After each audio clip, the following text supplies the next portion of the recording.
ISKCON মন্দিরের 4 নম্বর gate. এই gate দিয়েই কার বা দু চাকা পার্কিংয়ের ব্যবস্থা রয়েছে। এই হচ্ছে অফিস। এই মন্দির চত্বরেই রয়েছে এই বাইক পার্কিংয়ের জায়গা। এই হচ্ছে বাইক পার্কিং।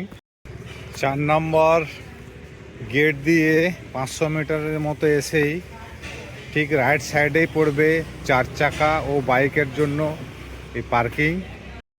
4 নম্বর গেট দিয়ে সোজা 500 মিটার মতো এসেই রাইট সাইডে রাস্তা ধরে 200 মিটারের মতো গেলেই পড়বে 4 চাকা রাখার পার্কিং। কোল ইন্ডিয়া লিমিটেডের যে অফিসের পাশেই রয়েছে 4 চাকা রাখার পার্কিং। এখানের পার্কিং চার্জ 24 ঘন্টায় 150 টাকা। এই হচ্ছে 4 চাকা রাখার পার্কিং, যেটা একদম মন্দিরের ঠিক পিছনেই রয়েছে।